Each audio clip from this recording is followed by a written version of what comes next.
और हमने मांग रखी कि विश्व आदिवासी दिवस का राजकीय अवकाश होना चाहिए। गहलोत जी मुख्यमंत्री थे, हमने मजबूती से मांग रखी और पूरे देश के अंदर सबसे पहले विश्व आदिवासी दिवस का राजकीय अवकाश घोषित हुआ, वो राजस्थान में हुआ। ये उपलब्धि है। 1994 में जो विश्व आदिवासी दिवस ये उन्होंने संयुक्त राष्ट्र संघ ने जो घोषणा की थी, जब 1995 के अंदर से भारत के अंदर मनाना चाहिए था इन पार्टियों वालों को। हर जयंती मनाते हैं, मनाते कि नहीं मनाते? हर समाज हर धर्म का त्योहार मनाते, लेकिन आदिवासियों का विश्व आदिवासी दिवस इन पार्टी वालों ने क्यों नहीं मनाया? इसी विचारधारा की बदौलत राजस्थान में 2 विधायक गए और सबसे पहले राजस्थान में राजकीय अवकाश घोषित हुआ। गुजरात में है कि नहीं है? कब हुआ पता है आपको? 2021 में शायद ये।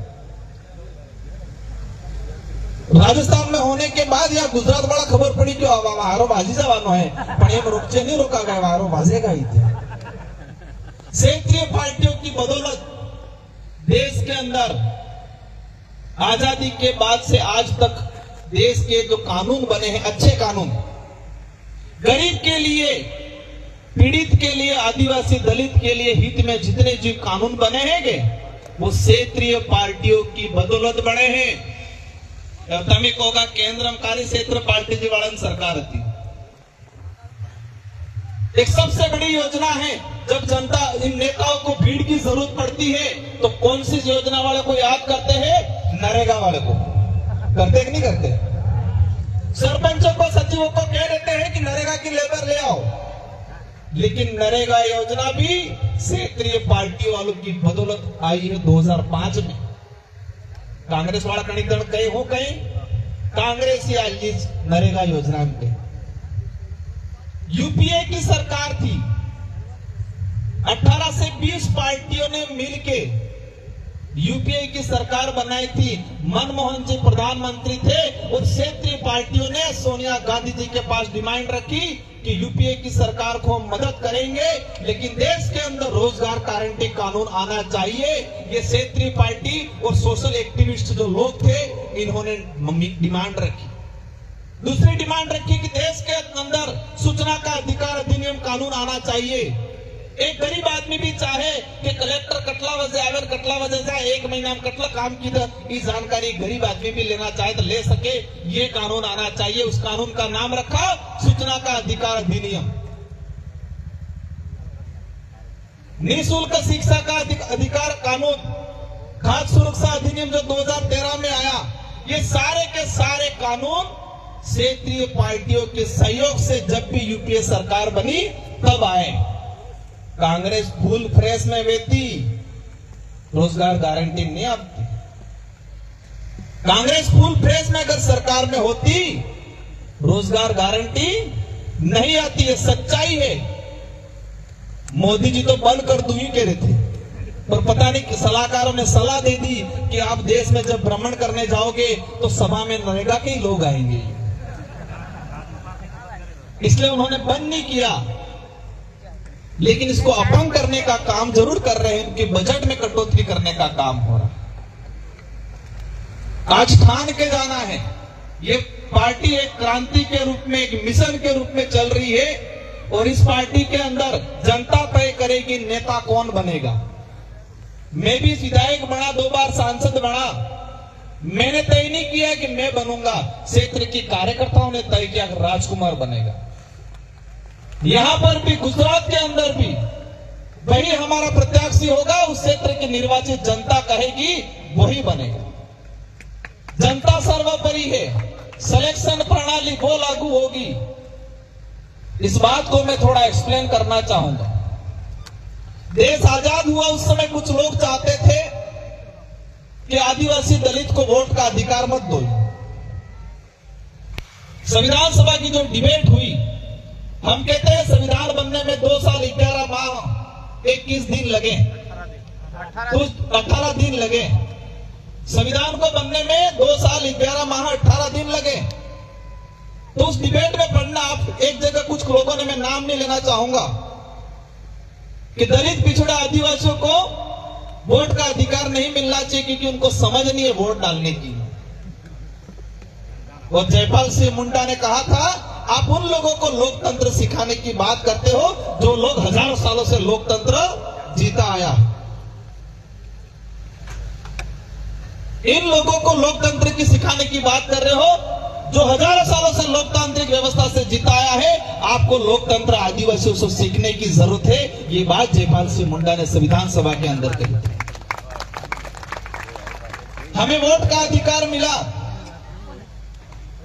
लेकिन इन राष्ट्रीय पार्टी वालों ने इसका तोड़ निकाल दिया। और तोड़ क्या निकाला? पार्टी हाईकमान और टिकट। इस बात को आप गौर से सुनना, क्योंकि आज तक आपके साथ अत्याचार, आपके साथ शोषण, आपके अधिकारों की बात इसलिए नहीं हो रही है क्योंकि हाईकमान, टिकट, ये दो सबसे बड़ी बीमारी है। एक कहिए हाईकमान, बिजी टिकट। इन राष्ट्रीय पार्टी वालों ने विचार कर लिया कि हम कंट्रोल कैसे रखें अंग्रेजों की तरह, तो उन्होंने हाईकमान बनाया और हाईकमान बना के टिकट देने का प्रावधान किया। आपने देखा होगा जो विधायक प्रत्याशी होता है वो टिकट के लिए गांधीनगर चक्कर काटता है, दिल्ली चक्कर काटता है सांसद वाला, और उसके दिमाग में रहता है कि मुझे टिकट चाहिए, टिकट चाहिए, टिकट चाहिए। और जनता भी यही सोचती है कि टिकट किने मळे टिकट, कौन लावे टिकट, कौन लावे टिकट। और टिकट मिलते ही आदत हमसे, हाँ हम तो जीत गए। लेकिन संविधान के अंदर, भारत का संविधान है, उसमें टिकट का कई हवाला नहीं है। भारत के संविधान में वोट को ताकत दी है, न कि टिकट को ताकत दी है। टिकट तो पार्टी के संविधान में है, भारत के संविधान में वोट ताकतवर है। करो, आपने फिर इलेक्शन किया, मतलब वोट डाला, तो पहला प्रोसेस क्या हुआ? सिलेक्शन। तो सिलेक्शन करने का पावर रहा हाईकमान के पास, टिकट उन्होंने दिया और फिर आपको कहा आप इलेक्शन करो। और इस लोकतंत्र को कमजोर करने का सबसे बड़ा षड्यंत्र उन्होंने रचा कि इलेक्शन पावर खत्म करो और सिलेक्शन पावर महत्वपूर्ण बनाओ। ये राष्ट्रीय पार्टी वालों ने काम किया। मैं उम्मीद करूंगा आपने मेरी बात को समझा होगा।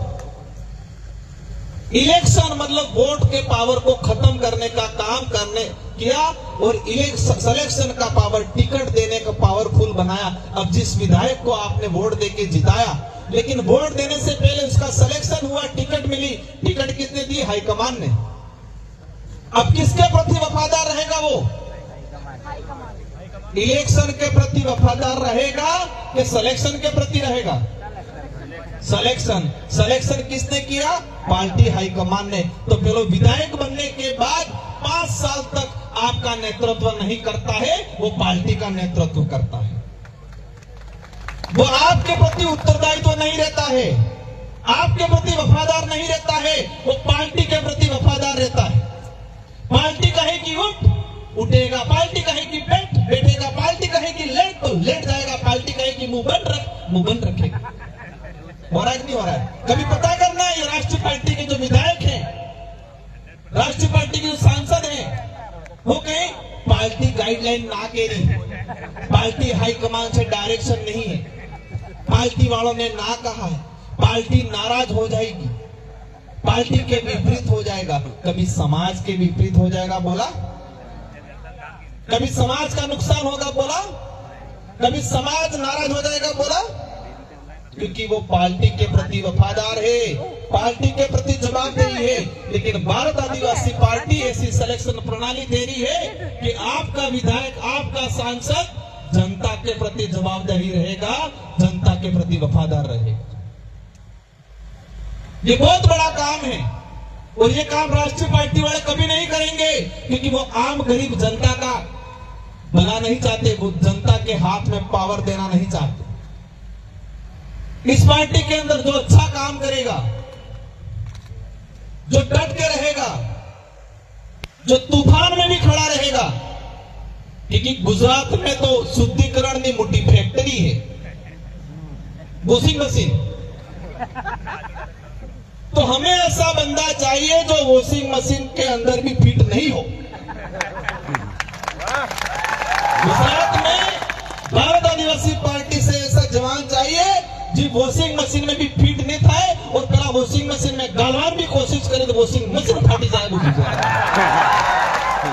इसलिए सिलेक्शन का पावर आपको मिलने वाला है। आप ही सिलेक्शन करोगे, आप ही इलेक्शन करोगे कि ये आदमी वॉशिंग मशीन में फिट नहीं था। ये शुरुआत है। आप सबकी पार्टी है, आपकी है, अपनी है। इस देश के गरीब दलित पिछड़ों की आवाज बनने का काम करेगी। हमारे इन महापुरुषों के दिल सपने का साकार करने का काम करेगी। आपके बच्चे स्कूल में पढ़ रहे हैं, आरक्षण नहीं मिल रहा है, इस आरक्षण की लड़ाई लड़ने का काम करेंगे। एक आखिरी बात बोल के मैं मेरी वाणी को यहाँ विराम देना चाहूंगा। जनगणना हो रही है और जनगणना इसलिए हो रही है कि लोकसभा चुनाव के अंदर लोकतांत्रिक तमाचा मिला है, इसलिए हो रही है।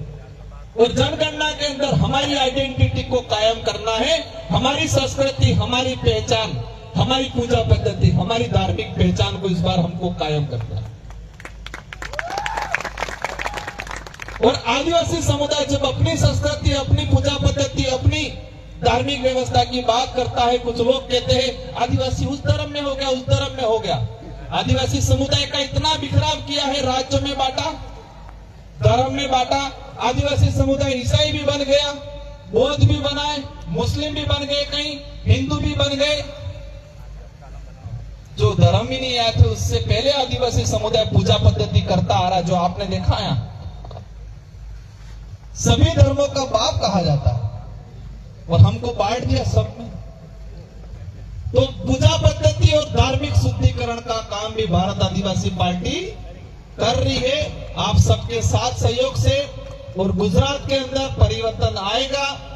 गुजरात के अंदर आप सभी के जो एक मजबूती से पिछले चुनाव में देखा, दिल्ली तक एक पार्टी आप जी 11 लाख वोट लेगी, तुम्हारे 27 सीटों में कितना वोट लेगी? 11 लाख। जेतरभाई वसावा अपने अनीस खान थे नकल जाए, भले भी जाए चुनाव लड़ जाए। और हमने नौता भी दिया है और इस मंच से भी दे रहे हैं कि आपको भारत आदिवासी पार्टी में आना चाहिए और यहीं से हम आपको कहीं पे सेट करेंगे। एक नाना कलाकार, एक बालकी अपनी आरती बामणिया एमने सांभळे। Hello hello.